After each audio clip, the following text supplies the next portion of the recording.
Good evening from the First Amendment Center at the Walter Cronkite School of Journalism and Mass Communication at Arizona State University. I'm Battinto L, Dean of the Cronkite School and host and moderator for this evening's discussion, On the Clock and in the Media, Race and Hiring in the NFL. First, I want to welcome everyone who has joined us here in our audience here at Cronkite, and I want to say hello to all viewers and members of Cronkite Nation who are tuned in to our live stream. For the next 90 minutes, we will engage in a lively discussion about this important and timely topic. Allow me to introduce our esteemed panelists. We are pleased to be joined by Herm Edwards, head coach of the Arizona State Sun Devils football team. And to Coach Edwards' left, his special advisor, Marvin Lewis. Welcome, Coach Edwards and Coach Lewis. You are both former NFL head coaches, and I believe Arizona State is the only university to have two former African-American NFL head coaches on staff. We certainly look forward to hearing your perspectives on this topic. And finally, last but not least, to the far left, we have William Roden, who is a longtime columnist, author, and observer of sports. Mr. Roden is also a professor here at the Cronkite School and also in the Global Sport Institute. Before we start our discussion, I just want to cover a few things. And again, welcome to all. Troy Vincent, the Executive Vice President of Football Operations for the National Football League and a former NFL player, was scheduled to be with us this evening, but had travel issues. And I'm told that Troy will be joining us here at Cronkite tomorrow, so we look forward to that. Ladies and gentlemen, 3 weeks from tonight, fans will gather in Las Vegas for the 2022 NFL Draft. And millions more will be perched in front of televisions, watching from home or at a sports bar. The NFL Draft has become an institution, one of the most anticipated events in sports. Fans like me, go Steelers, will be waiting, hoping that their team picks the next superstar, the player who will help them win from years to come. This is a huge media event. It is also a ratings bonanza. In 2020, a 30-second advertising spot during the NFL Draft cost nearly $70,000. It is estimated that during the draft, some 70% of the players drafted will be young men of color, and yet they will join a league that is far less diverse amongst its head coaching ranks.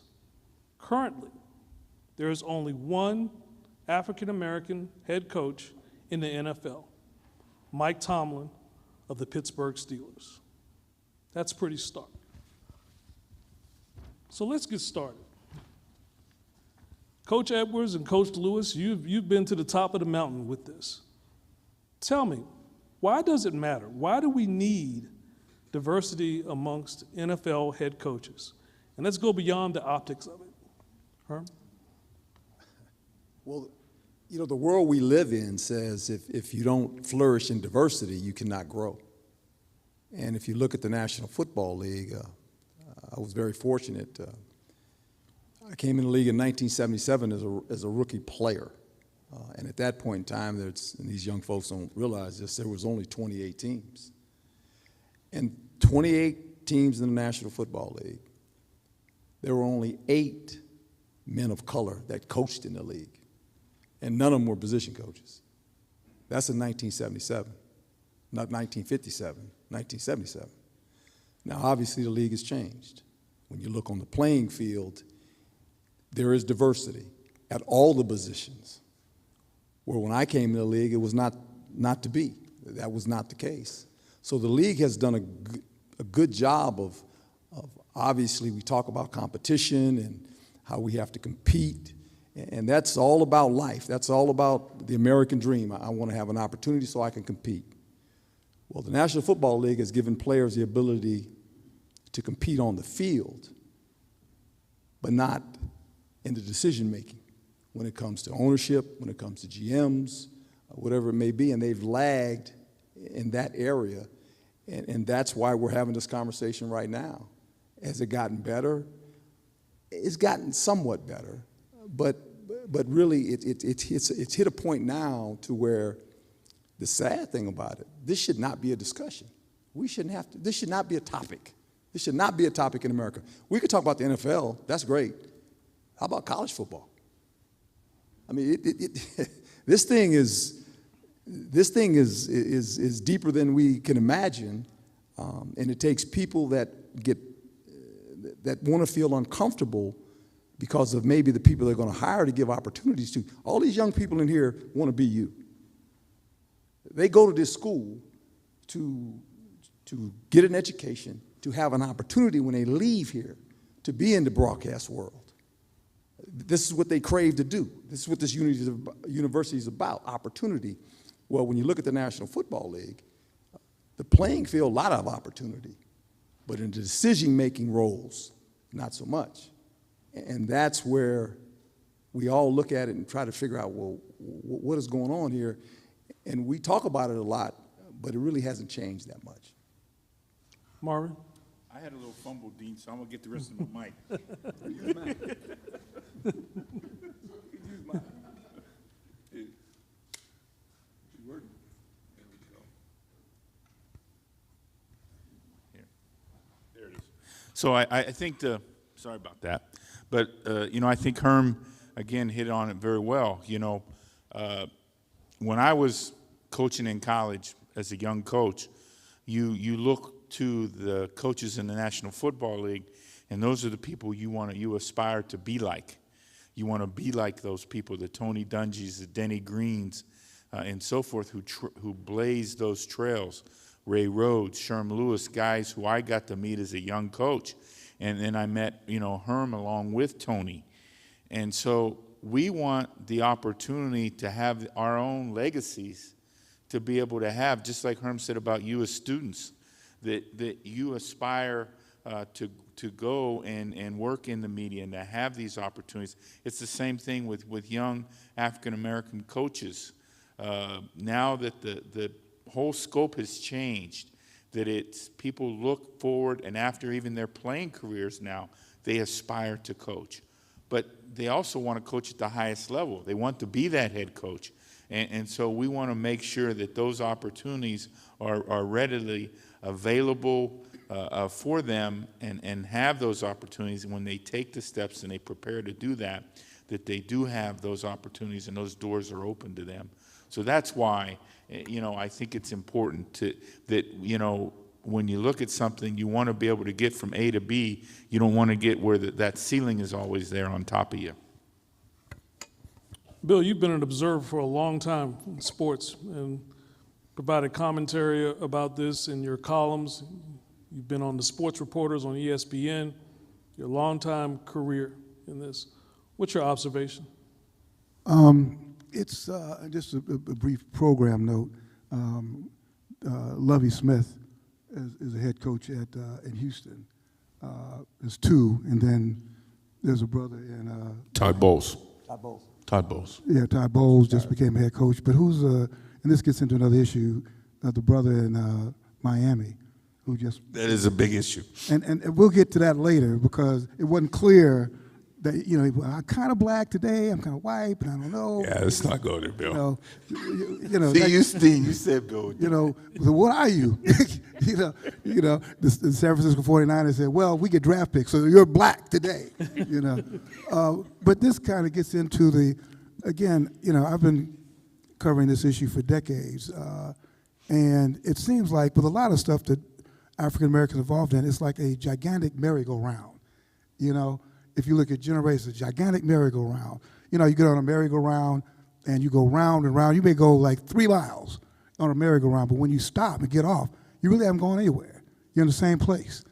And I think sometimes this whole hiring thing is like a merry-go-round, and it's about power and control. And the paradigm has been black labor, white wealth. And how do you, and we've been banging our head up against the wall for decades. I mean, Herm is a rarity. I mean, Herm actually had a couple of shots. You know, he was a head coach. Traded. How about that? Yeah, exactly. He got traded. Most head coaches don't get traded. I got traded. That's right. That's right, which is unusual. They would go trade for this brother, but you were at the Jets, and then you were at Kansas City, and that's rare. And Marvin had a great long career, which is kind of equally rare in Cincinnati. But the thing I've not been able to figure out, and I kind of want to work on this. We've talked a lot to each other. Journalists have talked to other journalists, but I realize the voice that's missing is owners. I've not had a conversation about this with the billionaires who make these decisions, you know, and figure what are you thinking about? And to me, and I'll kind of wrap it up. I think that, you know, we've seen this evolution in football where first you had in the 20s you had some black players, right?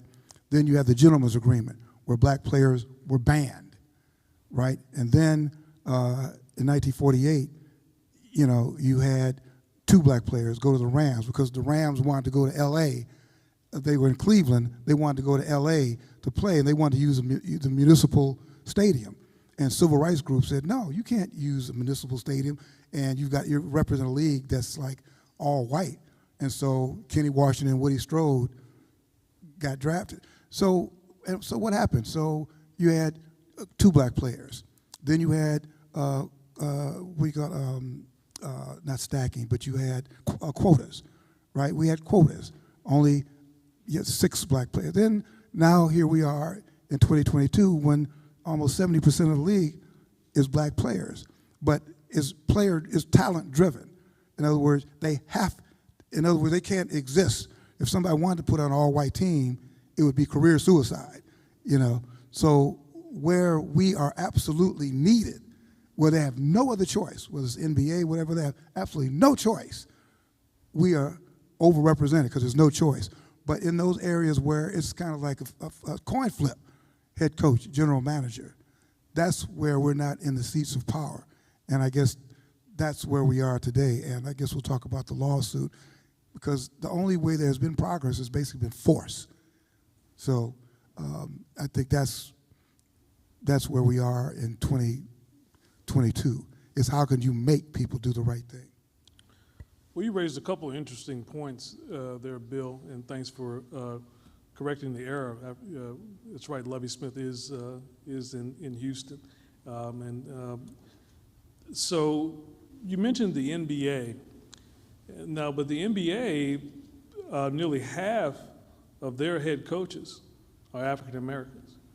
And but why is that? And I'll throw that to you, Bill. Why do you think that is? Is that because the NBA is seen as more of a urban league or urban game?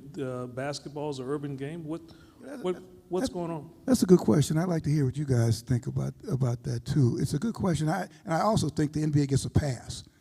They kind of get a pass by saying this is black league because if you look at the executive suite, it's not a hell of a lot better than the NFL, you know.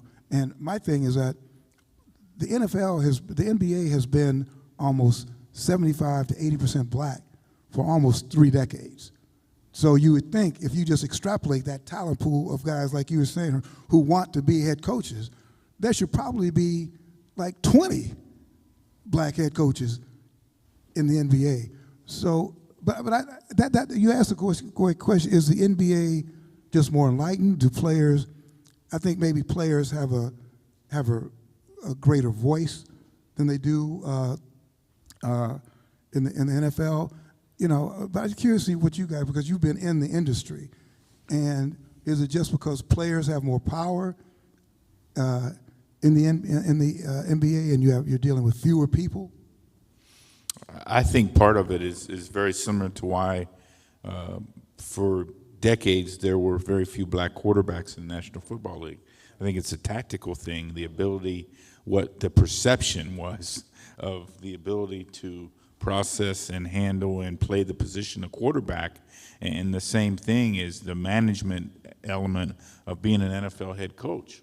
That's the same thing with the NBA. It's a smaller squad. The dominant player can usually win, and that has the lead voice and so forth, where with the NFL, obviously you're at least 22, 25 players that you're counting on all the time. I think Marvin makes a great point, but I look at it this way a little bit with the NBA compared to the NFL. And I could be wrong, I don't know the numbers, but just in my mind, just growing up watching the NBA, there has been a lot of different owners in the NBA. Where in the National Football League, traditionally, you don't see ownership changing a whole lot. It changes, but remember, there's 32 teams. But, you know, like Marvin was under one owner for, right? I mean, so you think about some of these owners that have owned these teams, the Pittsburgh Steelers. I mean, ownership doesn't change hands as much as it does in the NBA. And I think that has a lot to do with it because you have owners and they ended up, their children run it, and it just gets handed down rather than to sell it. And the NBA is a little bit different in that way when I look at it from just growing up watching the NBA compared to the National Football League. Yeah, most of the change in the National Football League is forced in ownership, either through a state tax or other things. You know. Well, you know, look, and look, all these folks out here. Now, we've got a gentleman in the audience that has worked in the National Football League in the front office, and he is our AD. I mean, you know, of Arizona State, and it's Ray Anderson, who's sitting right here. And it's ironic because Ray, before he got into being an AD and working for the National Football League, he was an agent. And he had a lot of black clients. I happened to be one of them. Marvin, Lovey, there was a bunch of us, Tony Dungy. He had a bunch of guys he represented, but then he went into the league. And look, Ray should be up here answering this question about why is that? Why is the league? He was in the heart of it. He worked in the league office. So, Ray, come on up here. I'm giving you the mic. Come on. You get some of this mic too. So that actually, Sam asked me a question starting out about why, what has been the problem. The problem is that in the NFL, very frankly, at ownership, unless you're forced, you're not going to do it. That's just the way it is. Marvin makes a good point. Herm makes a very good point. There's not a lot of turnover in ownership at the NFL level over decades. Granddaddy, son, grandson, granddaughter. And they all come up under the same beliefs. They all come under the same sense of entitlement, the same sense that unless they look like us, they probably shouldn't be leading us. And so I think you have in the NFL just a long, deep history of folks not really open-minded until they are forced, either financially or legally, to make appropriate changes and opportunity available. And I was telling Sam, I was in that room when the Rooney Rule was passed. I was an executive of the Falcons and on the executive working committee assigned by Commissioner Tagliabue and soon to be Commissioner Goodell and our owner Arthur Blank, and there was Dan Rooney and there was Mr. Lurie and on and other executives. And in that room, when we were talking about the Rooney Rule, what we talked about was it can't be short-lived. It can't be tokenism. It's got to be a deep and committed initiative that is sustainable. And we thought we had agreement and promise to that. But over time, you revert back to the same old practices of that opportunity is just not available. There's just not enough turnover. There's not enough commitment to it unless it's forced. Now, when you need your talent and they get out there and they're driving that ticket sales and those renewals and those TV eyeballs, you're going to be on the field. That's why there's 70% of them right now are African-American players in the NFL. There used to be more black coaches in the NFL when I was there, and over time, they just get back into the same old habits of the same comfort. And unless there's forced, or unless they're losing money, you seem to lose the momentum and the commitment. And that's where we are now. And so it's going to have to be forced. And I was telling Sam, very frankly, sometimes the only thing that makes them really move is embarrassment and being called out. And then there starts to be a little bit of guilt that maybe motivates them for change, at least temporarily. I don't have the answer for you other than this is a time where they're resetting, and hopefully the Rooney Rule will be reinforced at a much higher level, and the scrutiny will not go away, because when the scrutiny goes away, apparently the urgency and the commitment wanes in the NFL. That's been the history. And I apologize for taking the mic, but Herm insisted. I'm going to ask you to stay. Herm, I'm going to give up my seat. You come here, and I'll ask questions from there. I got another mic here, too. Okay. I'll just trade with you. We got Herm. more chairs. Yeah. We got more chairs. Okay. Yeah. Whatever you want. Sit right there. You want the comfortable chair, or you want you right there? Right there. Okay. You okay? I'm good. You good, right? We'll give you that chair, though. All right. That was too much knowledge sitting over there, and we're talking about the National Football League. I said, look, these young people want knowledge. Yeah. That's what they come to school for, right? Absolutely. We all seek knowledge, and man has a lot of knowledge, so he should be a part of this. Absolutely. Well, we're glad to have you here, and glad that you can add to the conversation. I think I'm glad to be here. Thank you. Well, Bill, I think you got something to offer here. Go ahead. Well, just one thing. And we could dig deep. You talk about the NBA and the NFL. And to me, there are two thoughts I had. Number one, after this last fiasco, there's a part of me that thinks Rooney would just be abolished. It should just be abolished because it's gotten to the point where the owners have used that to such an extent to their credit that if it didn't exist, they'd have to invent it because it gives them a perfect out, a perfect out. They can interview you, they can interview Marvin, Ray, Battinto, and then, well, hell, we interviewed everybody just like the rule said. We interviewed them, and we're going to hire this guy, so there's no teeth to it. And then with this last thing, I was kind of joking about the guy in Miami who was kind of playing around with, am I black, am I whatever, he kind of came out the closet a couple of years ago, started saying he was black, But the manipulation, the level of manipulation got to the point where I just said, you know what, they've won. They have won. Let's come up with a whole another model. And I know that's not popular, but that's what I thought of this latest hiring cycle. You know what, these guys, unless you put a gun to their heads, and we have not figured out that gun, unless, what Flores is doing is that finally that gun, they're not going to do anything. And then my second thing for the group, we keep talking about 70% black players, 70% black players. That percentage absolutely means nothing if that 70% does not exercise its muscle.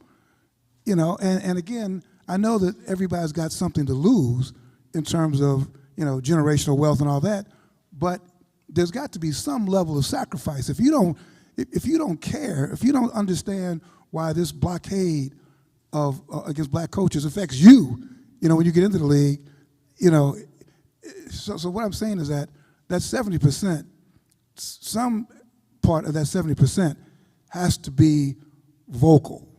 They have to be vocal. If not, what does 70% mean? Go ahead, Mark. I think, Bill hits on a couple points because as Ray knows and Herm, we all know the NFL is more reactionary than proactive. And we know that's the way they have gone about everything, whether it was the, social injustice and the things that we've gone through over the last 2 or 3 seasons, et cetera. But I think the one thing about the Rooney Rule is if continued to be used correctly, and that's the problem. We don't know. So what we're trying to get is somebody else in that room.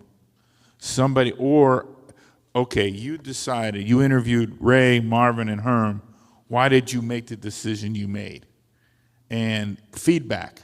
Give me feedback about why as one of the candidates, so that the next time around, if that is an issue, I can address the issue.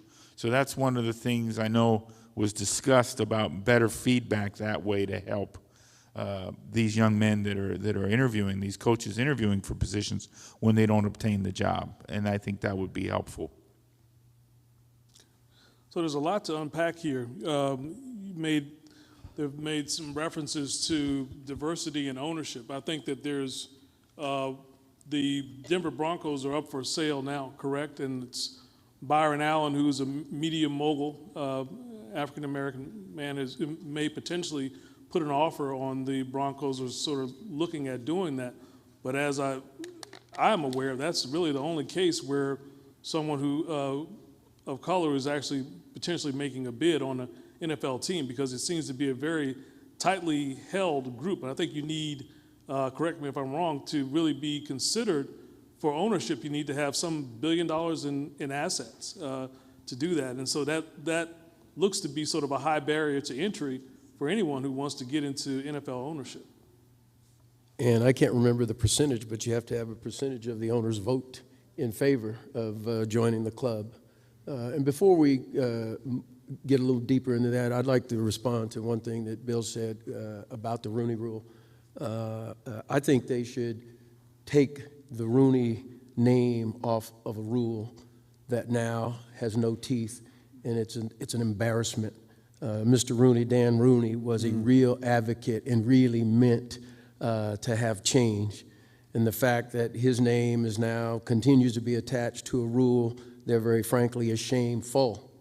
I think it does a disservice to Mr. Rooney and the family. So I would love to see him make change that is positive, but don't utilize Mr. Rooney's name anymore, because now when you think of the Rooney Rule, very frankly, it's a negative perception. And I think that's offensive personally, and Mr. Rooney deserves much more. Ray makes a great point, and I'll add this about the Rooney Rule. I can remember when it first came up, and I was asked about it, and I said, that's a great thought if it's done correctly, but the problem with the Rooney Rule was this, especially for minority candidates, guys that were getting interviewed once or 2 or 3 times, the unintended consequences became the problem, because now clubs had to supposedly interview a minority candidate, and they would do it in the sense that, I checked the box on the Rooney Rule knowing that I'm not going to hire the guy. Well, just imagine this. If you're a black candidate, and prime example, the guy in Kansas City, right? Hadn't gotten a job yet. So all of a sudden, you go and you interview 2 years in a row for a head coaching job, and you've had 10 interviews. Well, the owners call the other owners and say, well, if he was so good, why didn't you hire the guy, right? So now he's got 10 interviews. He's had 10 interviews in 2 years and doesn't have a job. Well, because the owners say, well, if you didn't hire him, why am I going to hire him? So people are interviewing you, but you're not going to get the job, because the owner's going to call his other buddy and say, well, did he interview for you? Yeah, how was it? It wasn't very good. Well, we'll interview him.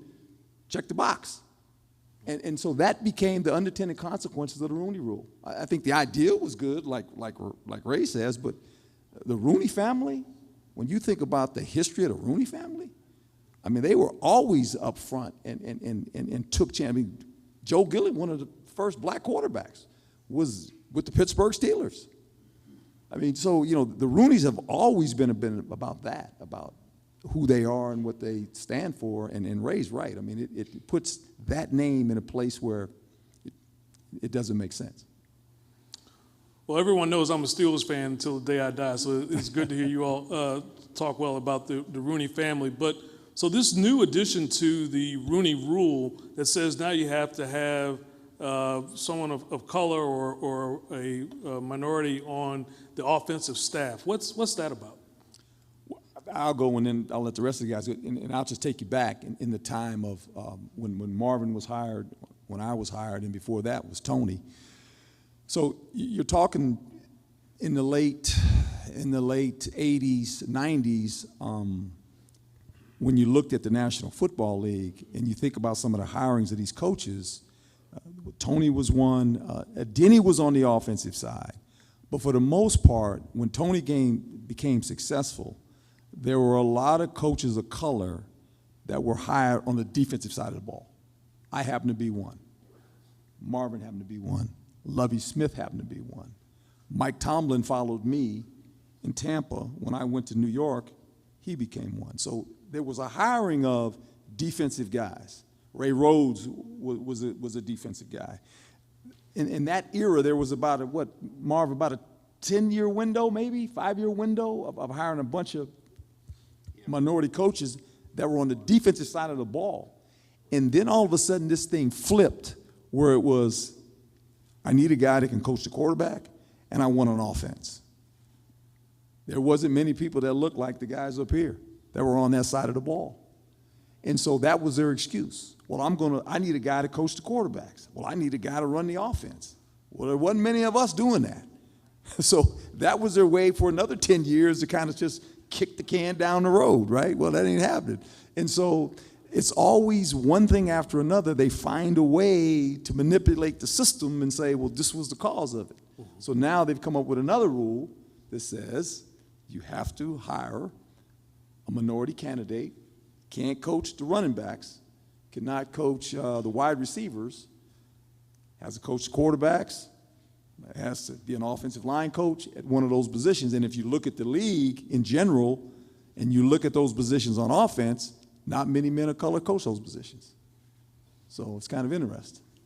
They're trying to force and eliminate excuse making. And so the new rule that says you either have to have a minority or a woman on your offensive staff is to try to reverse what Herm is talking about. Very clearly, we're African-American, people of color, we're stacked on the defensive side. The offensive side has been, the numbers bear it out, where most of the head coaches recently have come from, particularly with all the high-powered the entertainment, the offense, et cetera. And so all of a sudden, there aren't enough qualified candidates in the pool on the offensive side. And so I give Troy Vincent, who will be here visiting tomorrow, and Roger Goodell, and the others on the committee who are really working to see if they can find some answers, because answers are now being demanded because they're getting embarrassed again, have looked and said, how do we try to address it? Well, if everyone's coming from the offensive side, then we need to provide some opportunities on the offensive side, and that's why this new rule is in place. But then, you know, you had Jim Caldwell, who was an offensive guru. Yeah. I guess my point is that you mentioned Rooney. You know, Rooney's heart was in the right place. His heart was in the right place, and that's this whole problem. A lot of hearts aren't in the right place, and it's hard, as you know, it's hard to legislate what's in somebody's heart. You know, you've got to, as you said, you've got to force them. And even this latest thing, which is fine, but it implies that the problem isn't a pipeline. There's not a pipeline problem. There's not a pipeline problem. You've got so many potentially absolutely qualified, potentially genius head coaches that's not the problem, you know. So again, it always seems to be this moving the goalpost. That's kind of been the issue. You know, it was defense, now it's offense. When Harbaugh was hired, special teams. You know, so it's how do you stop the goalposts from moving? In every profession, even in our profession, you know, Greg Moore is there, in our profession, you know, we've been on this thing for, how do you get more, you know, African-American reporters writing about this stuff? You know, how do you do that? And I was just thinking, you guys just hired a black female coach, right, at Arizona State. Basketball. Natasha. Yeah. The point I'm making is that, and University of Virginia, who has a black woman athletic director, just hired, they filled their position with a black woman. And it's not to say, you know, just because you're black, you're going to hire somebody black. But, you know, just like how they will hire somebody that looks like them, you know, sometimes we'll hire somebody who kind of, you know, all other things being equal, kind of looks like us, you know, completed the journey. So I guess it gets back to, there's so many issues. Ownership is one. I don't know if one black owner will, but it's a start. But you do have to have black folks in positions of power and control. I think, Bill's analogy of the merry-go-round, it couldn't have been any better. I mean, seriously, the music stops and it's over. But I think the pipeline issue, and that's, like Ray just said, for Troy, for Roger, whoever came up with this, what they're trying to do is put in front of ownership, here are these other candidates. Here's more candidates. Because really, the coaches within the league, their issue with the whole thing is when you're the head coach, you've got to manage the entire football team. There's guys becoming head coaches in the NFL that have never spoke in front of the offensive team room. They've never been the presenter to present the game plan. They've only been in the background because the head coach has been that guy. And yet they're getting an opportunity to be a head coach, and they have never done that. And that's the thing that is the most frustrating. So what this new addition to the Rooney Rule now is going to provide, because that's where the pools, that's where these people are being hired from, out of that pool. And so they're at least, taking a look at that and say, we've got to expand that. But like Bill said, it's not a lack of, there is. You just got to hire the right ones. You don't get to leave Team A and go to Team B. You don't bring those players with you. I mean, you can have all the knowledge of the system you have, but you don't get those players. You don't bring that quarterback with you. You've got to mentor and grow your own and develop your own. And that's why we see the failure rate of these teams every 2-3 years. They're hiring a new head coach because of that, because they're hiring people that haven't done the rest of the job. They haven't been in front of the room. They haven't dealt with the issues every day, day in and day out.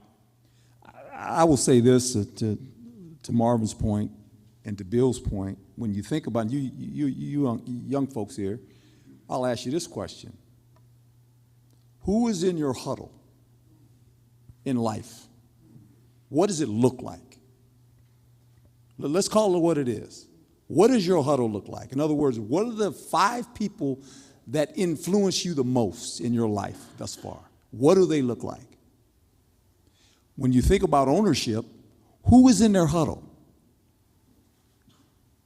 Nobody looks like me.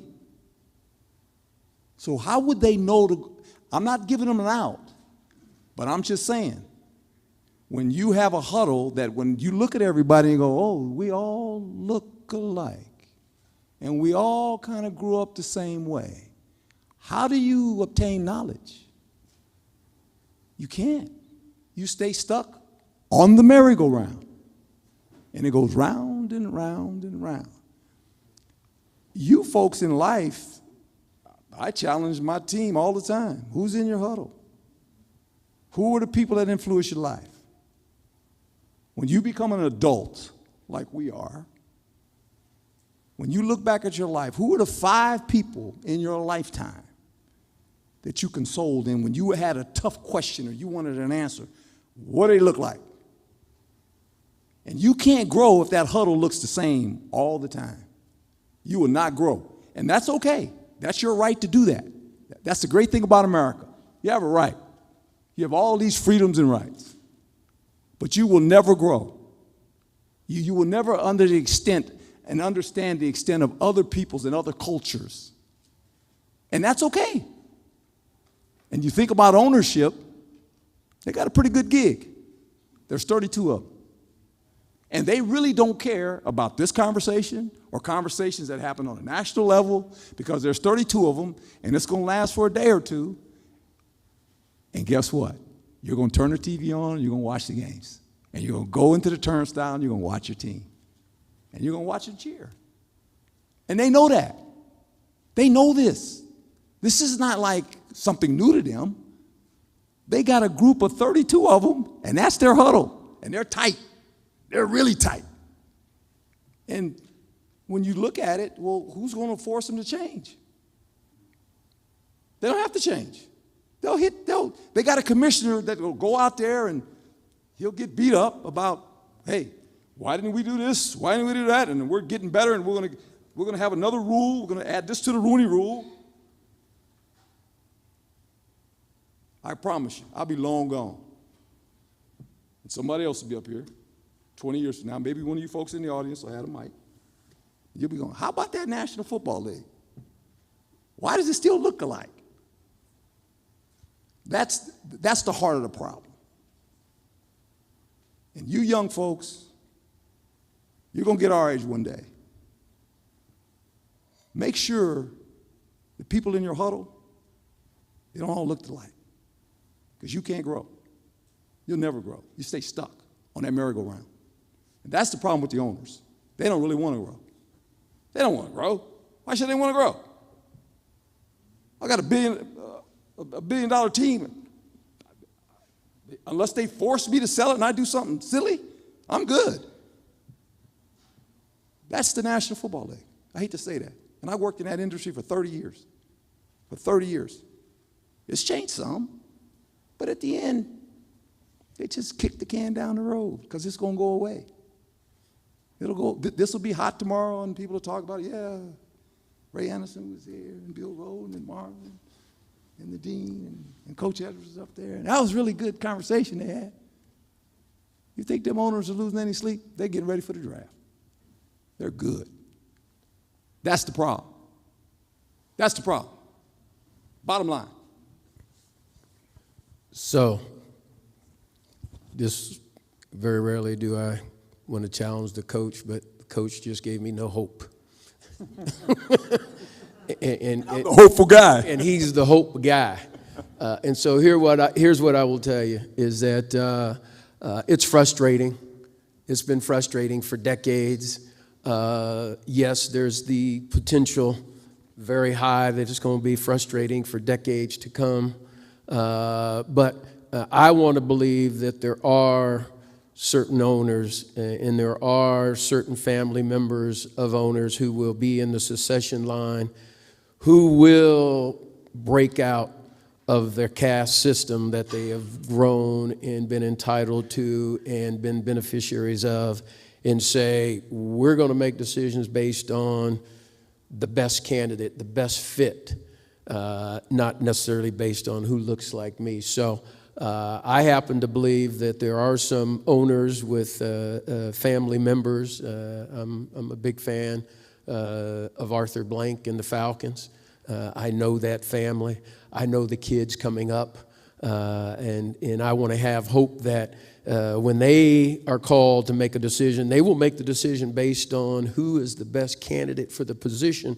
And if that candidate is a person of color or a woman, that they will figure a way to make the right decision for the right reasons. So I want to have hope that the Blank family and some others are having some folks coming through the line of succession who will break out of the 32 very comfortable, billionaire, very similar backgrounds, who will see a different way in a different world. Because one thing I can assure you, there is not a pipeline problem. There are more than enough candidates to fill 32 positions in the NFL if you want them. Easily. And so while part of the frustration that Herman honestly and genuinely puts out here, it is there for sure. But I'm going to hold out some hope, my brother. I'm good. And I didn't want to paint a broad brush, and I probably did, and he's right. There are some great owners there. I sit here as a two-time head coach. 2 times. New York Jets and the Hunt family. Great family. And Pittsburgh, we know who they are. Look, Marvin knows who they are. Ray knows who they are. I know who they are. We worked in that league a long time. Not saying the other owners are different. They are just caught up in their huddle. They're caught up in a huddle that won't allow them to get outside of it. And until you change it, you have no hope. You have no hope. And you're hoping those owners that Ray just mentioned, that I just mentioned, they can influence enough of them 10 or 15 years from now, we won't have this conversation anymore. Because I'm tired of it. I mean, I'm tired of it. I'm just tired. I'm tired of saying, oh, they hired a black coach. I'm just a coach. I don't want to be like the black coach. You know what that feels? That's the first time. Everywhere I've been the first black head coach hired, by the way. 3 places. New York, Kansas City, and here. And I'm tired of answering that question. How does it feel? I'm just a coach. Why are we still talking about this? Right? That's what you want. That's the hope that Ray's talking about. That's the hope I have. And I'm hopeful that'll happen, where when you're a black coach, you don't have to say, oh, you're the first one. I get it. I know that already. You think I don't know? And is there pressure when you're the black head coach? Yeah. There's a pressure. There sure is. Because you want to make sure you do it right, so someone else has an opportunity. Right? That's the pressure. It's an added pressure when you sit in that seat. Because everything you do is looked at a little bit, how is he going to act this? How is he going to do this? How is he going to do that, right? It's just, so there's a lot of pressure when you sit in that seat. When you're a GM, when you're an AD, when you're a person of color and you have one of those positions of authority, everything you do gets scrutinized. And you know it when you sit in the seat. And you know it when you sit in the seat. And it's part of the deal. And you got to live with that. See, that's what people don't understand sometimes. They say, well, go get a job. You don't, it's more than just a job now. It's bigger than that. Because all of a sudden, people like Marvin Lewis is looking to see, am I going to get an opportunity? The fear that I had when I became a head coach, because I came under Tony Dungy's tree, I said, man, I got to make that dude proud of me. I got to make sure I do it right for Tony, because he gave me this opportunity, right? And if you ask Lovie Smith, he'll say the same thing. He'll say the same thing. If you ask Mike Tomlin, he'll say the same thing. And that's what you walk into. Yeah, you get the job, but it's like, okay. Did I get the job? Yeah, I got the job, and I was in New York City. Are you kidding me? That's the media capital of the world. And that's my first job? I'm like, ooh, this is interesting, right? But that's what you have to face. Marvin Lewis, first black coach in Cincinnati. Bengals, history. Was there, how many years here, Marvin? 16 years, Marvin? 16. Unbelievable. That's unheard of. That family, they got it right? And so that's part of it too. You know, we can say we want these positions.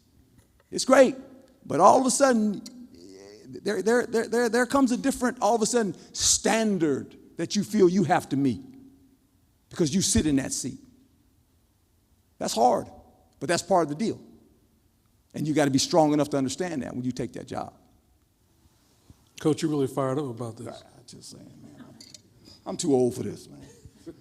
You know, I'm hoping these kids, whatever they want to be in life, they get an opportunity. Because that's what America's built on. You know, that's what this thing is all built on. It's your dream. America's a dream. It's built on a dream. That if you work hard and you do the right things, you'll get a chance.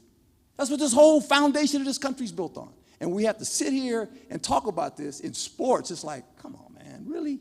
This ain't that hard. It's not that hard.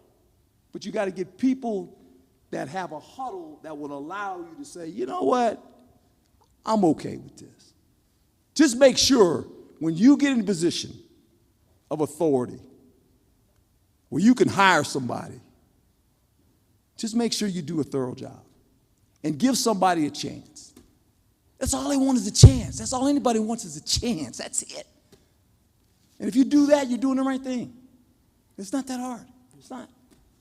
Bill? Yeah. See, another reason for Herm gave great post-game press conferences.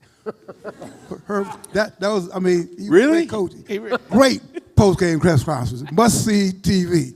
And in New York, that counts for a lot. Said, well, we got to go here. What's Herm going to say now? What was your famous quote? You play to win the game. Yeah, you play to win the game. And it's like, man, we can't let this guy go. He's got to be our coach forever. You know, but you know, just two thoughts. A, I don't know if you mentioned it. The owners have all the power you said they have, but it is amazing. The first time I saw them all kind of begin to back down was with Kaepernick, because they hate to be embarrassed. You can take all the money in the world. There's certain things that money cannot buy, and that you couldn't buy it out. And that's the first time since I've been covering the league I saw them really flustered. They didn't know what to do when players started kneeling and all that, and they've got a combination of a white fan base, and even the then quote-unquote president at the time was calling them out. Said, can't you control these Negroes? You know, and that's the first time that the owners really began to figure out, what are we going to do? We can't buy them out. They ultimately did find that group of players, the Players Coalition. They ultimately did find some group that they could buy out. But that's why I keep talking about this 70%, you know, because they do not like to be embarrassed. If you had Patrick Mahomes, let me name the 10 most popular players in the NFL who are black, and maybe even a couple white guys who have this, they said this is not right, and to publish a statement or something to say this is not. Now, would they automatically turn? But they hate to be called out, and they hate to be embarrassed. You know, now, would that happen? I don't know, but that's, you know, my one consistent thing is that, you know, you've got to find a way to embarrass them morally, or you got to figure out a way to legally take the power from them. And so one or two ways, but they do not like to be embarrassed. You know, we've been talking a lot about the head coaches, but if you look at the GM positions and opportunities and the success that many of the black GMs had, you know, led by, first off, I think Ozzie Newsome, and then Jerry Reese in New York with 2 Super Bowls and so forth, and his staff, and these other black GMs who've been very successful who can't gain another opportunity. And that's the thing. So, and the whole thing that just makes you shake your head, we've had a few younger, less experienced black GMs hired in these positions, and they have not hired a person of color to coach the team. And they've, you know, almost brought candidates like reaching in and bringing a rabbit out the hat, I mean, type of thing. And everybody shakes their head. But to me, the other thing is these guys who've had success not gaining another opportunity, and that's that group as well. You know, we're talking about head coaches, but that's a whole nother thing that they're not gaining opportunity, and they have built winning franchises, Super Bowl winning clubs. Just tell them what Ray, I don't even know if Ray knows this number, but Yeah. you give them the number. So the statistic is that over the course of the history of the NFL, that there has been some 500 head coaches hired.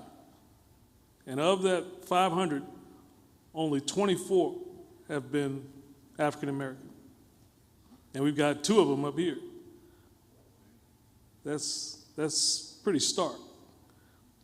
So I want to turn the page a little bit. But before I do, we're going to talk about the media's role in this, and is the media complicit? But before I do that,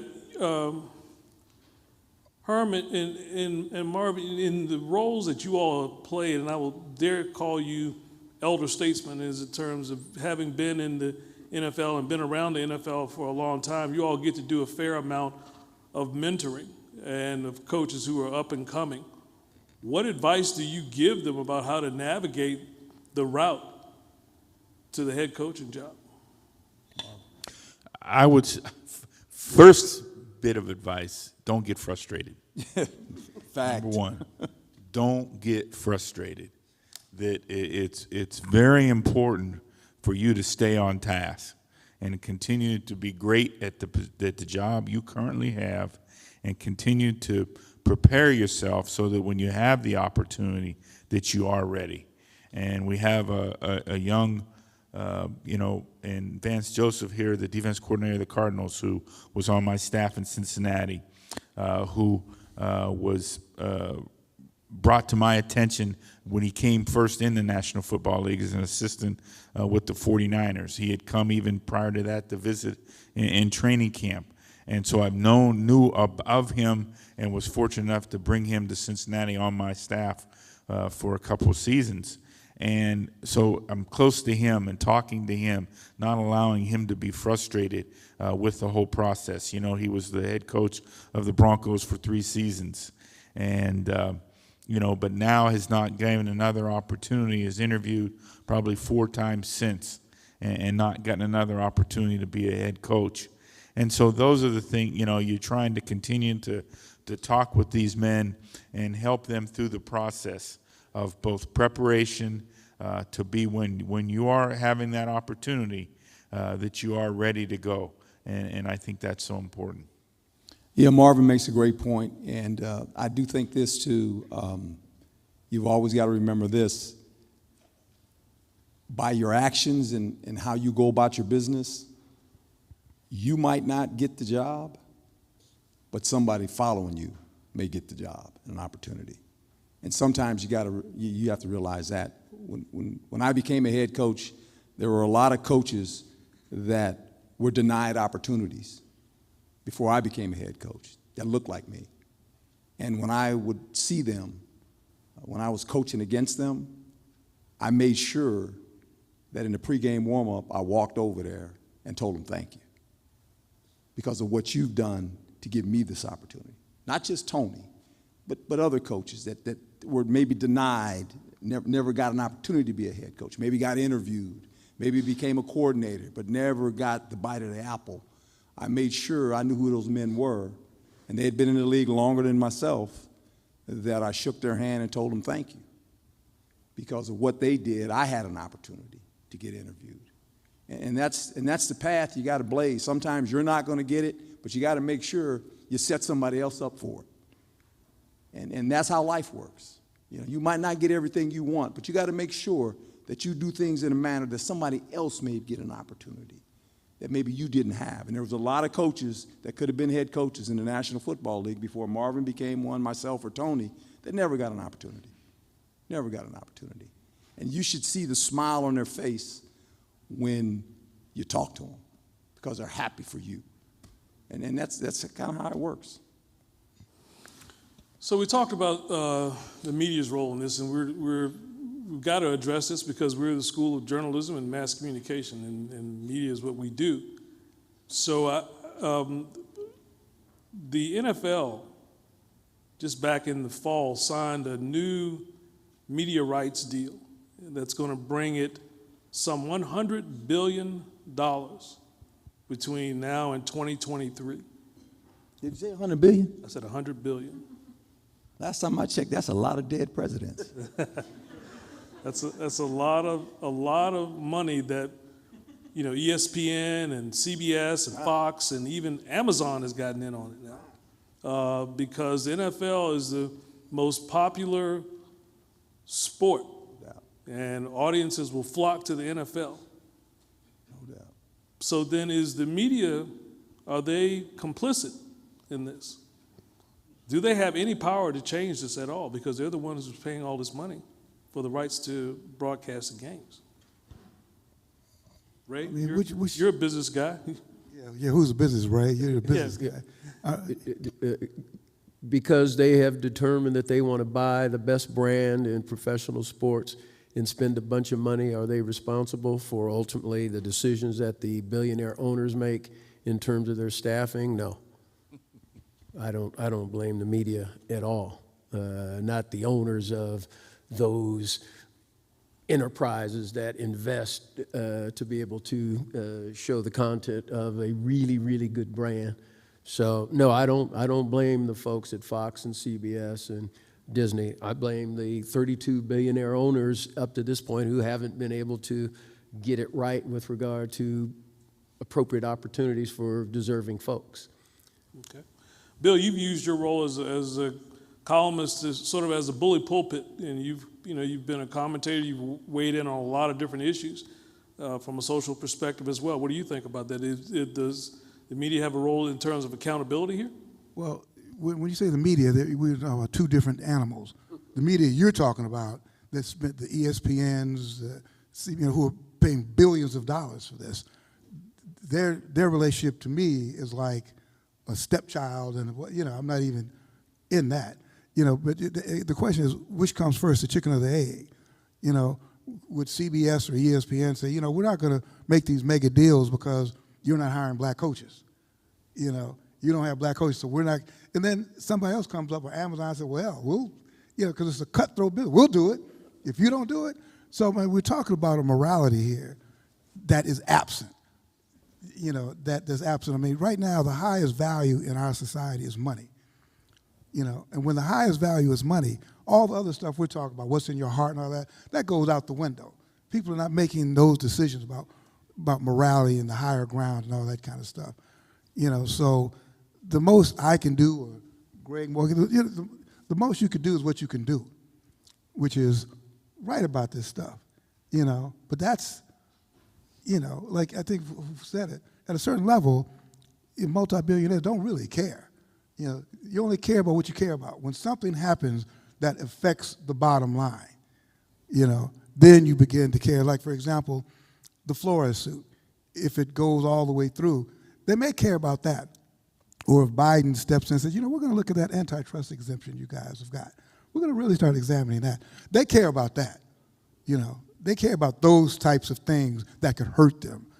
And I think that with anything, whether it's football or anything, when you find out how you can hurt somebody, then they begin to listen. But in terms of writing and that kind of stuff, I mean, it's this great satisfaction. But does Mara really matter that he's being called on the carpet for this last, these last shenanigans with Brian Flores? Does he really, really care about that?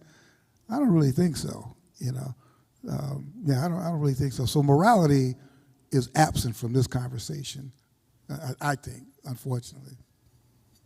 Marvin, you were going to say something? Well, I think the thing that I think you're pointing to is a lot of times, and it's not the people that are up the head of the organizations, but it's the people that are broadcasting the games and doing those things. They're always carrying certain names, and they're floating certain names all the time. And if there can ever be some kind of influence on that to make sure that the qualified names are being floated, not the most popular, because one of the fallacies I think that happens in the National Football League is you have coaches, let's take Byron Leftwich right now, who interviewed for how many jobs 2 years ago, how many jobs this year, and next year they fall flat on their face. Is Byron Leftwich a better coach after this coming season or 2 years ago? He's a better coach after this season because he's more experienced. He's had more opportunities to do things. He's dealt with more challenges. But yet his name it'll be gone. It won't be out there anymore. And that's what happens too. And that's, doesn't matter what color you are, that happens too.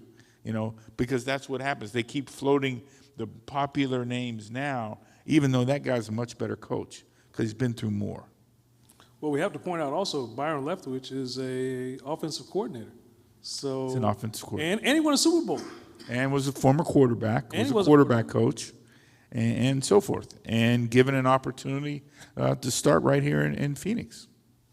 I think what you're absolutely right about the media role, but I think what Bruce Arians did is almost critical. He set it up. He set it up so that Todd Bowles would get that job. And that's an individual act of, maybe I'm going overboard, of heroism or courage. But that's the kind of thing that we're all talking about here, right? We're talking about taking that kind of action. Yeah, but he also did so in the family of the Glazers. There are some really fine families in the NFL. The Glazers hired Tony Dungy. The Glazers hired Levy. So their sons, Brian and the other, whose name escapes me. They didn't hire me, Ray. Huh? They didn't hire you. Well, it was a done deal. That's because you were with the Brown family, and they loved you and kept you for 16 years. No, we thought you had the deal done. Well, there's certain things that happen along the way.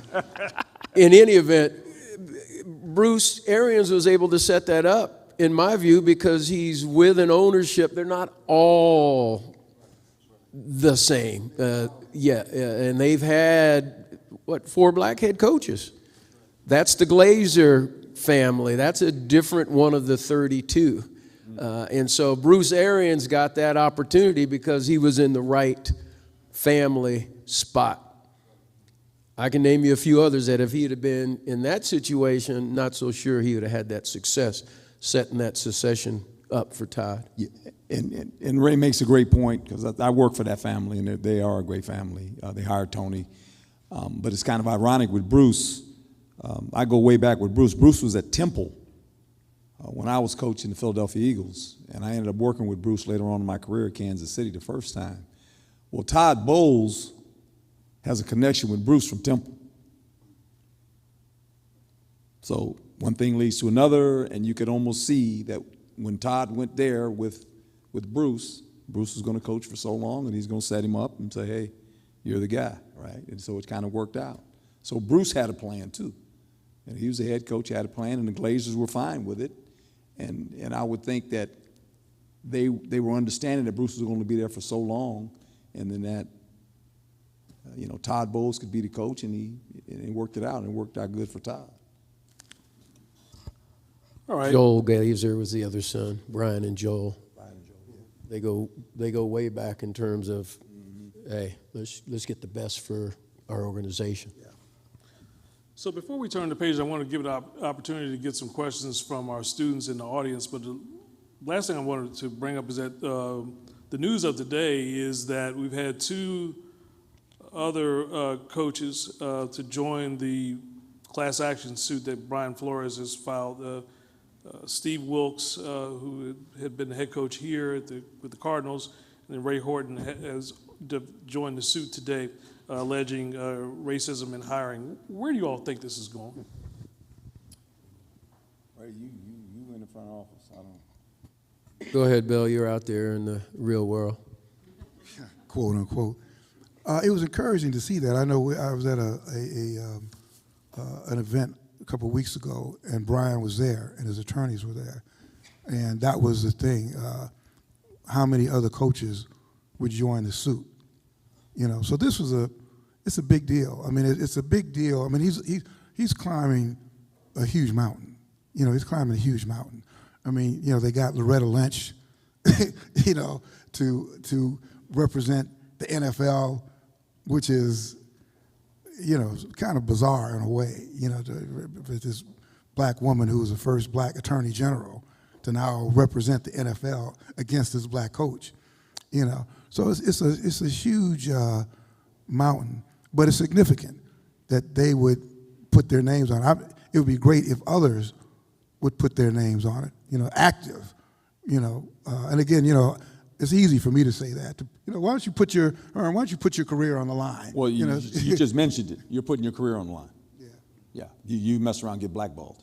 Yeah. And But at some point, I mean, when Brian did that, he had to know that, at some point, man, what the hell?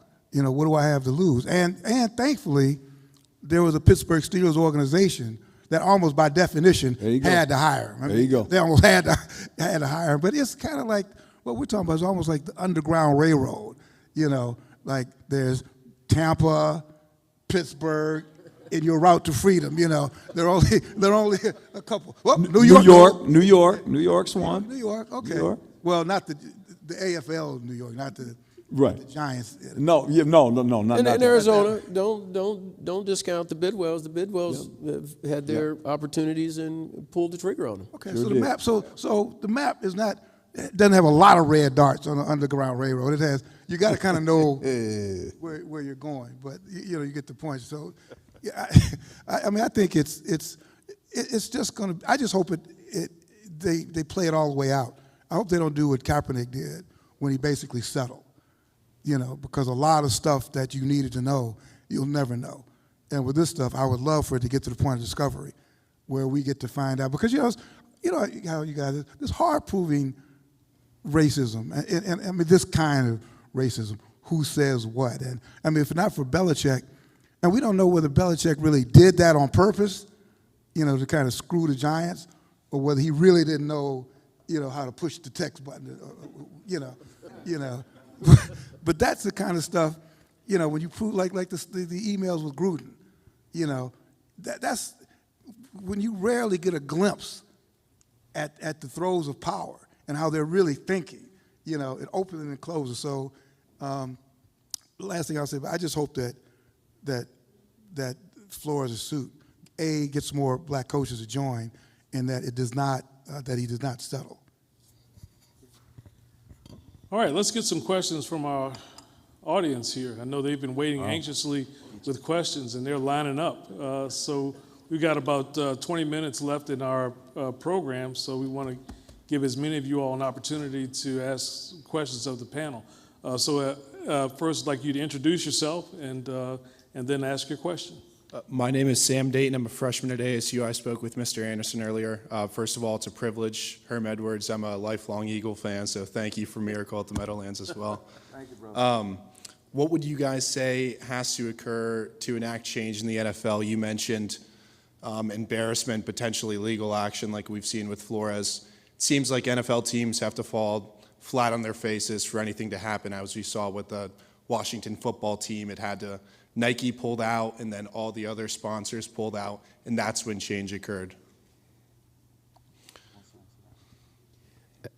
You make a good point. It's when the bottom line is affected. The dollars, the brand, is one of the things we've talked about, because it matters. That does matter. And so you can't, in my view, have a strategy of trying to embarrass the NFL to the point of taking away their money, because they got a whole bunch of money.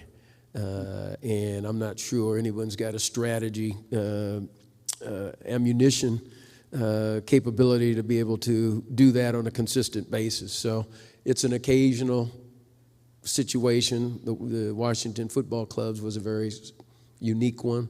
And I think that had some influence, obviously. But I think that's an outlier. I don't see that happening very often. Thank you. Thank you. Hello, I'm Sam Valenti, and I'm a freshman majoring in sports journalism. As you can see by my jersey, I'm a big fan of the Sun Devils, so it's a pleasure to be talking to you all. I'm just curious, how important has it been to implement a culture that is diverse and inclusive with the ASU football program? Well, I think when you think about sports in general, and in today's world, it is inclusive, because this is the world we live in. I mean, that's the reality of it. I think the thing that we still lag in is people in position to make decisions doesn't always look like that. And there lies the problem. And until it becomes like what it looks on the field, with people making the decisions in the offices, then it's very difficult to get change. And that's what we're talking about here, especially in the NFL. Well, thank you so much. You're a freshman sports communication. You got to get rid of the fandom. Yeah, I'm working on it. Yeah, well, let this year be it. Hey, Sam, you okay, man? You just keep doing that Sun Devil thing. Don't listen to Professor Rowe, all right? Hey, I got a different opinion on that, too. You're doing just fine, my brother. Hello, guys. I'm Denson Cortez. I'm a freshman studying journalism and mass communication. I'm from Sacramento, California. And my question, Mr. Roden, you mentioned how there's a 70% of players in the NFL that could possibly be more vocal about what's going on with the issue of race and hiring. My question for you, Mr. Lewis and Mr. Edwards, sorry, I lost my train of thought. My question is to, what have you told players in the previous past? Have you discussed this issue of race and hiring with your players? And have you mentioned that they could be more than just football players and they could be very vocal about this issue? No, I did not. I think I guess it was 2017 when we were dealing with the social unrest and so forth that happened during the football season. And we had to address those things with them, and you empowered them that they could do more that way. But I did not ever, kind of speak with my players that way. I thought we were moving in the correct direction. And now we hear 5 years later, and we've gone backwards, as Herm mentioned earlier. But I thought we were, moving in the right direction where more and more of the players are aspiring to be coaches. And they want that opportunity to become a head coach if you're going to get into coaching. You see yourself moving up that ladder that way. So I did not. I agree with Marvin, and I think we thought it was going in the right direction. But I think, when you talk to athletes, you have to make sure they understand they do have a voice, they do have a platform, but be educated on what you say. Yes. That's very important. When we had Black Lives Matter, our university was on point about, hey, we have a platform, but make sure that the players are educated when they speak. That's the most important thing. Be informed on the information rather than just speak out of anger or emotion. Have some dialogue, and I thought our team here did a nice job of that. And I think our whole university, and it started with our president and Ray Anderson, understand that these young athletes at ASU, over 600 of them, had a platform. They had a voice. That's not always the case at universities for athletes to speak on something like that. That's a touchy subject, because you got a fan base of people that might not agree, right? And so, there are a lot of universities would say, you don't say anything, don't talk. That was never an issue with us and with our student athletes. And we got how many sports we have here, Ray? 28?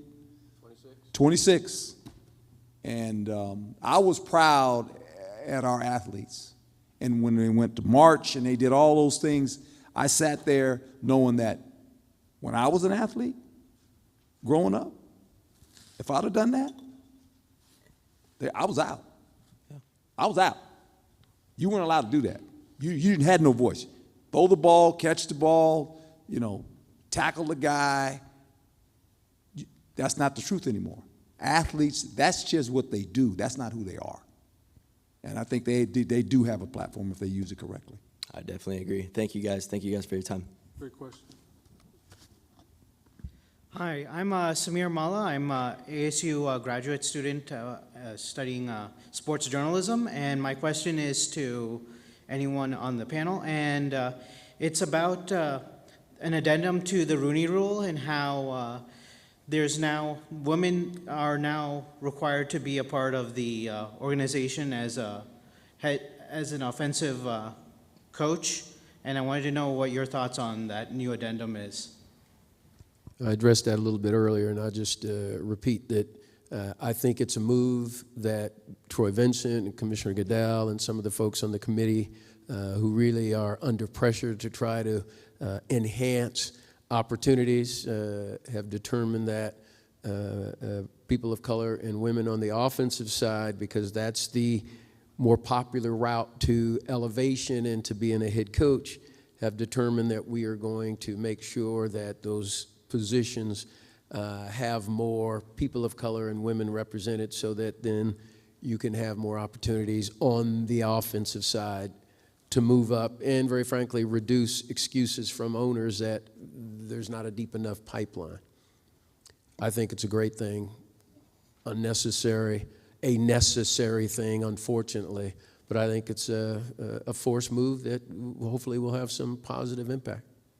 And any rule, as we talked about with the Rooney Rule, any implementation is only as good as the hearts of the people who are implementing it. So you could have the best rule in the world, but again, just like with the Rooney Rule, if the what's the word I'm looking for? I just say if your heart's not really in the right place, it really doesn't mean anything. It's meaningless. All right, thanks. Hi, I'm Dominic Contini. I'm from Columbus, Ohio. Mr. Roden, you said players in the NBA have more of a voice than players in the NFL. And Mr. Anderson, you touched on the NFL making decisions based on the feeling of guilt. Do you guys want to elaborate on that and touch on players taking a stand and getting backlash for it from the NFL, such as Colin Kaepernick, who I think should be a starting quarterback in the NFL right now. And I know, Mr. Roden, you said Kaepernick just settled on his protesting. What more do you think he could have done? Well, he did a lot. I mean, I think that the fact that he had the courage to take a knee, I mean, it took a lot of courage because he knew that just like Flores, that he was basically committing career suicide, which in fact he has done. So he did a lot. He's one person who did a lot, and he rallied some players. So he did a lot. He embarrassed the NFL. It caused a lot of angst, a lot of anger, to the extent that he will probably never get another job, ever. It's almost like it's kind of like I've been campaigning for Curt Flood to get in the Hall of Fame, and because of what he did to Major League Baseball and put in motion free agency, it's like they have never forgiven him for that. It's almost been handed on generation after generation. You will never get, and I think with Kaepernick, it's the same thing, is that we'll make some other changes, but you will not benefit from it. So what else could he have done? He did a lot, and do I wish he would have not settled? But again, you know, as I've gotten older, even the whole idea of the 70% and telling people to protest, you know, we're talking about generational wealth here, you know, and you're telling people to sacrifice that kind of stuff.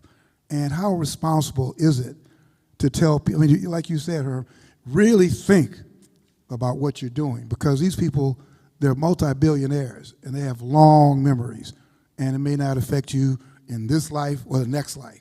So, you know, I think he did as much as he could do. The only failure was that I just wish there would have been more players who would have gotten behind him and put irresistible pressure on ownership.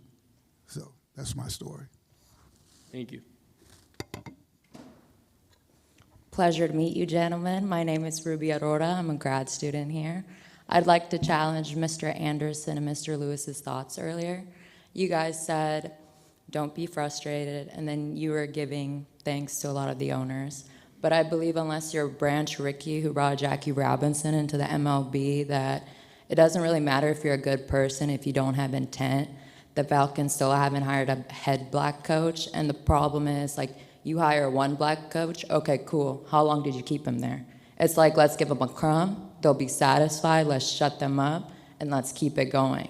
But I don't think that's enough. I think when you're giving people a crumb, you're like, oh, we're not letting them starve, but you're still not giving them a meal. So I don't think doesn't make sense to give good people credit if they're just being Switzerland. Yeah, I think you're 100% right in saying you're talking. We're all looking for genuine people. They're doing the right thing for the right reasons, which in their mind is to win football games. And that should be the only thing that position represents. Can this person hired get my team to be world champions? That's why you have the job of head football coach. And that's what it should be all about. And unfortunately, too much of it early on in the process is they're trying to win the press conference. They're trying to, you hired the right person because everybody said that was good. And again, that person in 2 or 3 years, they're not getting the job done. So, no, I think there's there's something to that, yeah, we're going to appease right now. But if you own the team, you want to see that team be successful. So are you, like I think Herm said, do you have the right people in your huddle? Are you listening to the right people? Because a lot of times they don't know football. They know business. They've been very successful with business, and they just think I can plug A and B, I can just plug them in. That's not how it works with that. And so it's a matter of, are they really taking the opportunity to dig deep and find the right person to head their franchise? I'll give you a little bit of truth. When Arthur Blank first bought the Falcons, I was one of his first hires as executive vice president, chief administrative officer, de facto general manager. So I was one of the first ones he hired, in large part because he knew the work I had been doing in trying to promote appropriately. His current general manager is African American, position of authority. He hired their most recent coach. When I was there, and we were in the coaching search, we always had legitimate candidates who were people of color. And so that's one where I would just point out to you, don't put the Blank family in that discussion, because their track record is very positive with regard to their commitment to diversity and inclusion, to be sure. And I can speak for some others positively, but they're not all just flapping at the mouth and not actually taking action. There are, like I tried to point out, there's some very fine families with some real good succession coming up behind them, including women who are taking over as primary owners of these teams. And I have some faith that that will start reflecting in some more diversity in their decisions by the folks who are making intentional, deliberate attempts to get us better. You're very optimistic. I like it, though. Thank you. Thank you. That's hope. It's called hope. You didn't have it 5 minutes ago. I don't want to hear it. I always got hope. I'm Mr. Hopeful. Good evening. My name is Terrence Moore. I am a manager of diversity and inclusion at Adobe and a previous staff member for the Washington football team. A lot of the people who were in that case actually were some of my immediate coworkers, so it's been an interesting thing to watch and reflect on. My question is, over the last few years, we talk about these issues that are complex relationships of power, of wealth, of structures. Over the last few years, we've seen both new initiatives and kind of revamping of existing initiatives. I'm thinking about the Players Coalition, NFLPA, the Inspire Change initiative. When you think about those, what opportunities for legitimate impact do you see within some of these kind of those structures, if you see any? That's directed to anyone. Well, I mean, I guess my source of hope is, I kind of agree with Ray. In other words, there's no silver bullet. My source of hope is, for example, today we just, the first black woman was just confirmed to be on the Supreme Court. Mm-hmm. That's a result of an evolution of people continuing to push. And I guess that's one of the things that I kind of stress, and maybe you stress, is that this thing will never be over. It will never be over. It never be over. This thing that we're talking about, equality and fairness, for your generation, is you just have to keep pushing. We run our leg, we all run our leg, and then we hand it to you, and then you run as hard as you can, and then you got to, it's like an eternal relay race. That's the only way, whether it's the NFL, whether it's Supreme Court, whether it's any number of things we're talking about, it's pushing. You just have to continue to grind and push, and the idea is that it will never be over.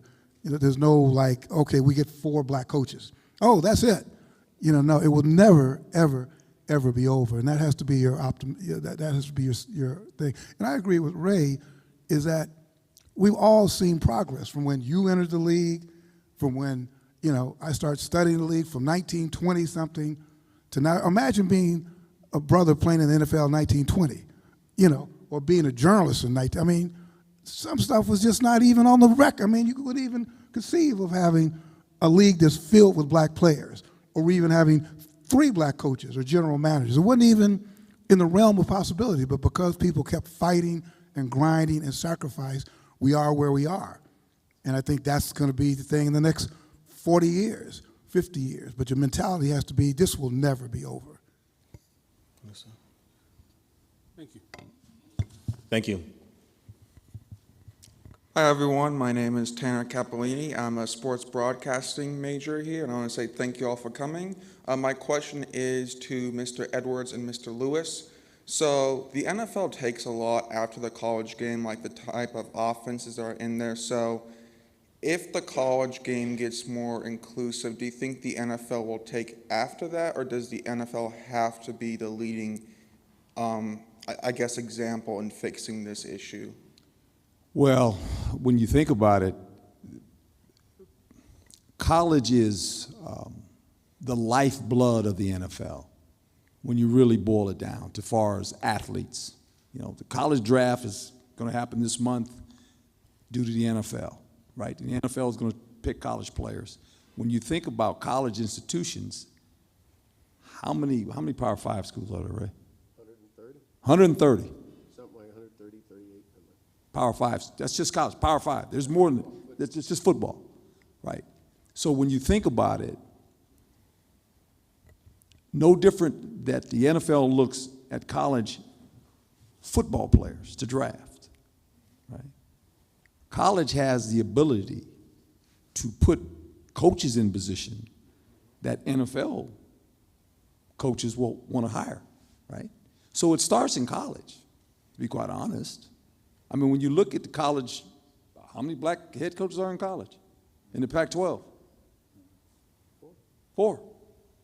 Right? And our conference has a lot. We got 4, right? So when you think about it and you look at colleges, look at the college head coaches. Just look at them. Look at their offensive and defensive coordinators. What do they look like? I mean, that's the part of the deal too. I mean, college can do much better too, you know, but they don't. They just don't. And there's more college opportunities than there are pro. There's only 32 NFL teams. He just said there's 132. That's just Power 5 schools. I'm not even talking about under Power 5 schools. There's a lot of jobs out there, but how many of them when you start watching college football on Saturday, just watch and just look at the schools and go, oh, who's that guy? Who's that? That's where it starts. Neither college or pro are examples to look at and say, that's what I want to emulate. The college game is worse than the pro game, given the numbers. It's evergreen. It's an evergreen problem, and will be in our lifetimes and probably in yours. It's going to just be something you got to just continue to work on and work on and work on and work on, and you're going to get exhausted and frustrated sometime, but not hopeless. All right, thank you. Okay. We're actually over time, but we want to give the students an opportunity, all of them, to get their questions in. So let's try to be brief with our answers, but we want to, because you all have been very, very patient, let's try to get through these last 6. Hi, I'm Tia Reed. I'm a freshman studying sports journalism here at Cronkite.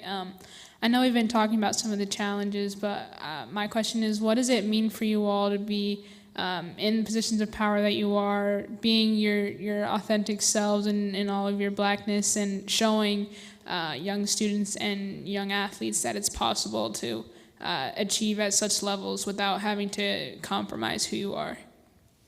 I think we all would say we were blessed.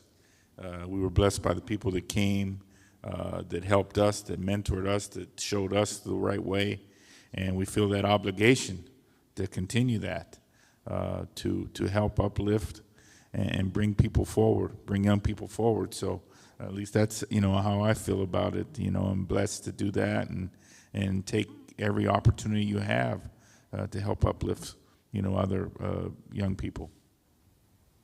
Humbled. I know how fortunate and how blessed and privileged we are to be in the positions we occupy. So I'm humbled by it, and I feel an obligation when I can to give back whatever value that might bring to folks who look up to us and say it can be done. So I'm humbled by the opportunity to come and sit and get a chance to chat with young folks like yourself. So thank you.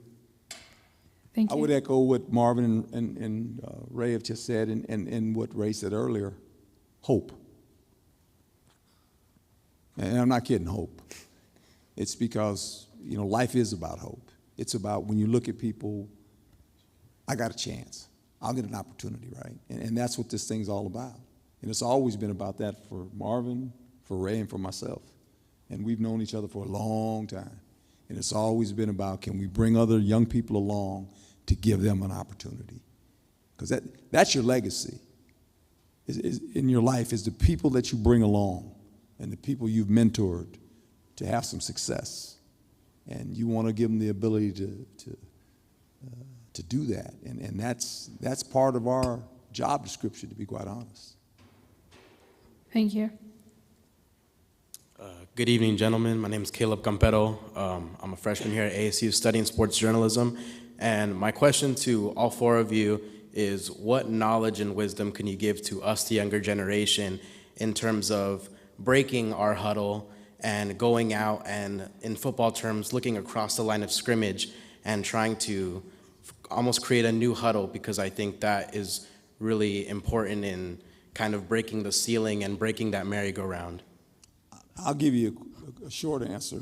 And I've always told my players this. You got to be able to bet on yourself, no matter what anybody else says. You bet on you.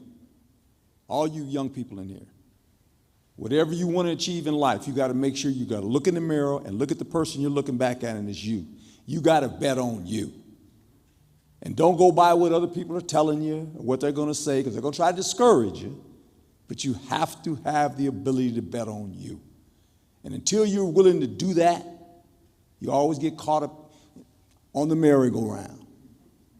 Don't get on the merry-go-round. You bet on you. You put the work in, and somebody will see that, and you'll get an opportunity. I guess I would tell you, you just got to be intentional about taking risk. Reasonable, calculated risk. But you got to intentionally take a risk. The proverbial, get out of your comfort zone, expand your huddle. But you just got to be willing to take a risk. Thank you, gentlemen. Hello, my name is Nick Hogan. I'm from Twilla, Utah. You probably have no idea where that is. That's totally okay. We don't like that state. Yeah. 0-2 in the state of Utah. Yeah. It was awkward being there. You're good, brother. Don't worry about it. But along with that, I'm majoring in sports journalism. But honestly, I see myself going to law school and entering the industry that way. So I know, Mr. Anderson, that's kind of what you did, going to Harvard and that kind of thing. So I just want to ask about the legal logistics of the Brian Flores situation, because, you know, it's been said multiple times, it's hard to beat 32 billionaires in court. So even if the Flores case has a lot of, you know, it's necessarily the right side of the whole situation, is there any way they can actually come out the winner against all these owners? Oh, we'd be talking for a long time trying to figure that one out. And I don't have a real opinion that I talk about publicly in that, because I'm not in the NFL anymore. And I should mind my own business, is what someone will say appropriately. I got no problem with that. But it's going to be a long, complicated thing in my view. I don't see a prompt resolution.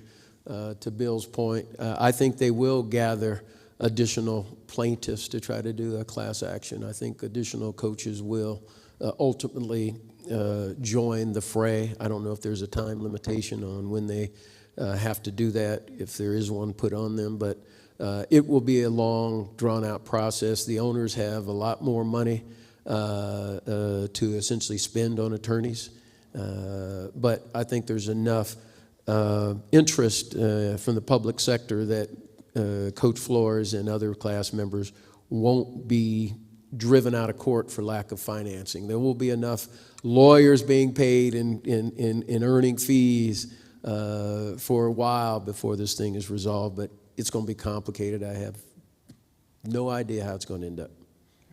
Thank you. Hello, Glendon Callender, sophomore here at Arizona State, studying sports journalism. The Brian Flores case honestly brought a lot of light to the situation. I know we're talking about the NFL, and you guys talked about the comparison to the NBA.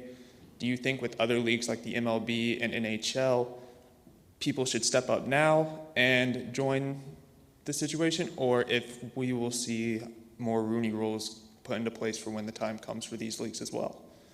Or should, hold on, I lost my train of thought. Do you think people in the leagues will step up now to be on the side of Brian Flores like the two coaches did today, or do you think we will see Rooney rules put into place on every single league when the time comes? That's the question.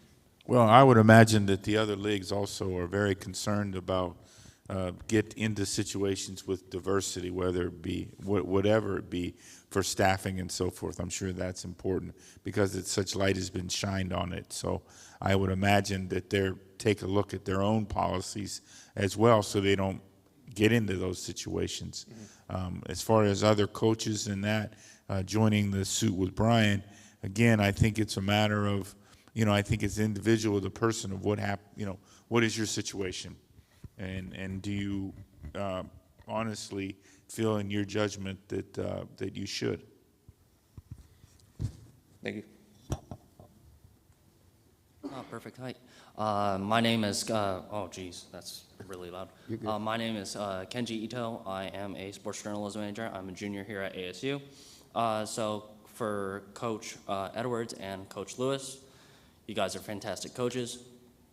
Darren said. So my question is, there's only 3 college head coaches that I can think of on the top of my head in the Power 5 conference.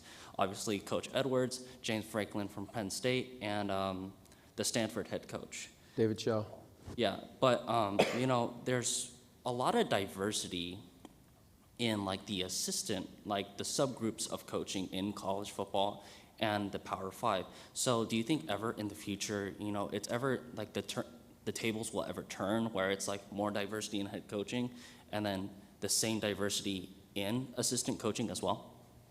Mark, you want to go? Well, that's our hope. I mean, you got Carl Durrell also at Colorado, as Herm mentioned in the Pac-12 with 4 coaches. But I think that's the thing that we keep, we keep hoping and grinding for, frankly, that while we do this and we keep trying to uplift people and bring them forward, prepare them for these opportunities. And the success of these coaches will lead, Tony Elliott, who had been the offense coordinator at Clemson, becomes the head coach at Virginia. So if we need Tony Elliott to be successful, and as Tony's successful, more opportunities become successful. Maryland's program there and what they're doing. So we just got to keep grinding on it and keep supporting these black coaches that have these opportunities, and hopefully they continue to be successful.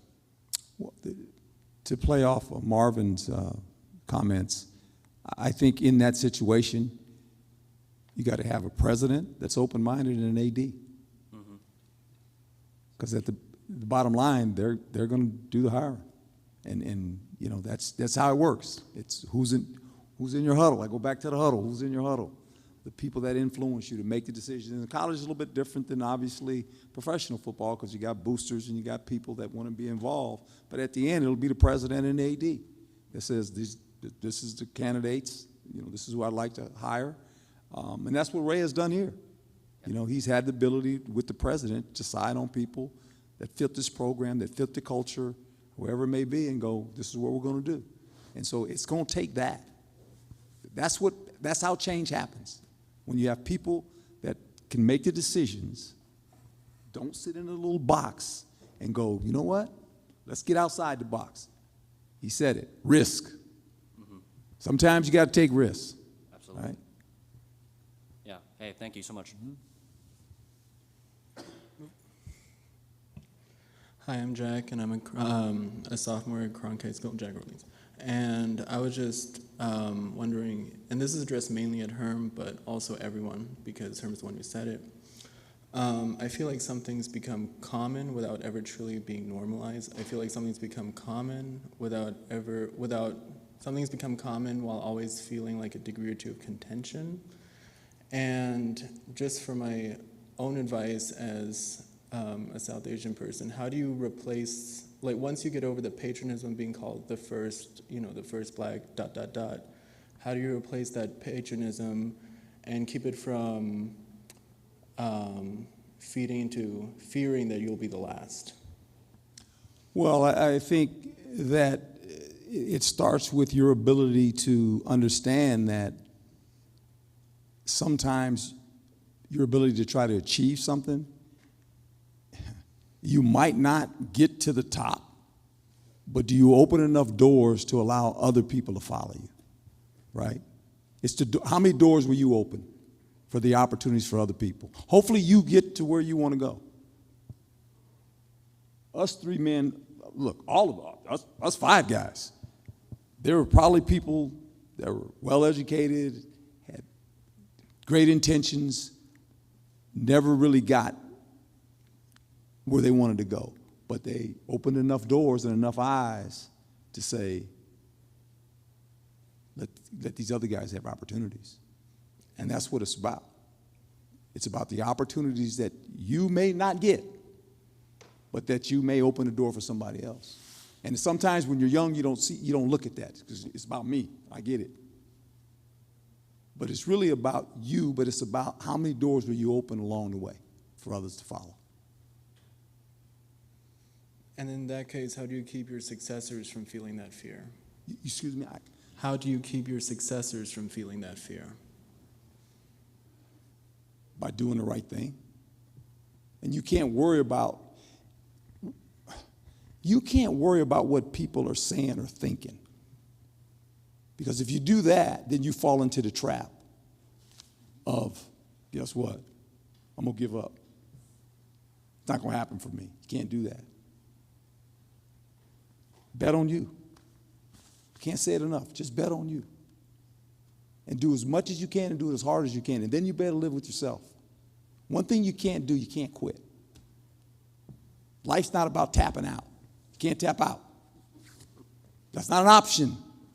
You don't get to tap out. When you're down 50 points in the fourth quarter, you can't tap out.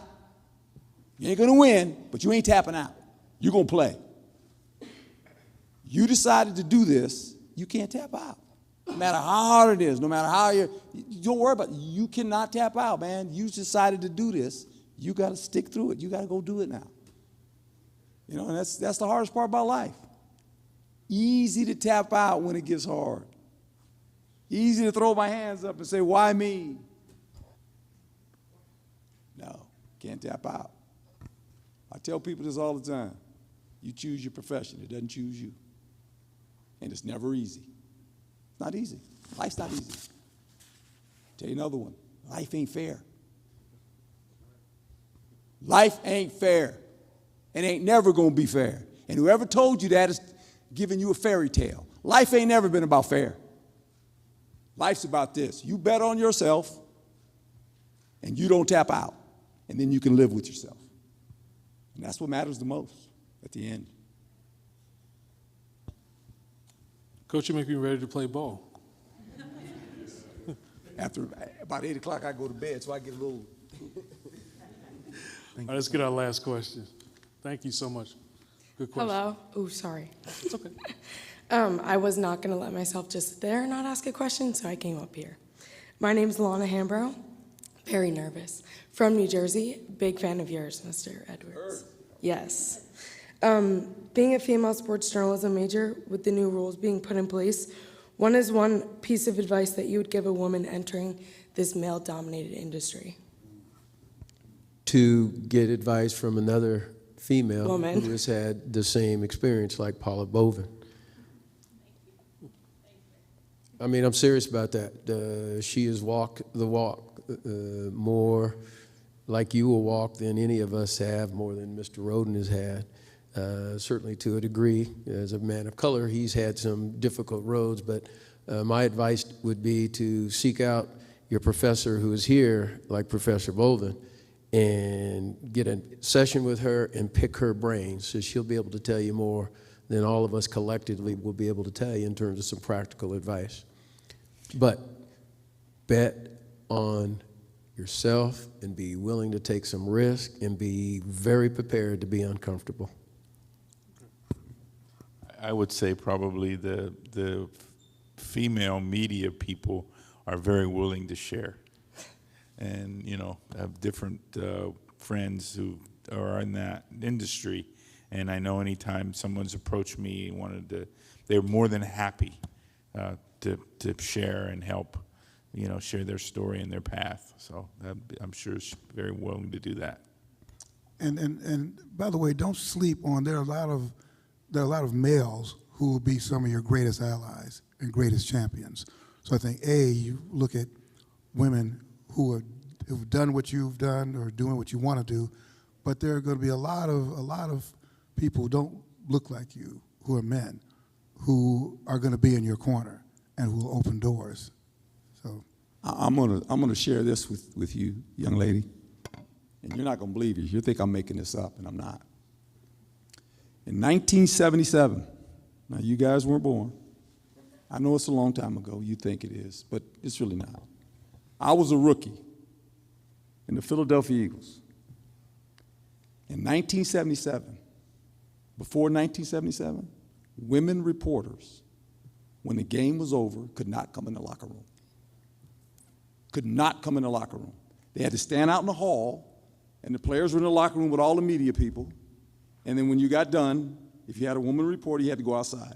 And in 1977, they let women in the locker room. I can remember it was like yesterday. And it was like, oh no, they're coming in the locker room. Yeah, they're coming in the locker room.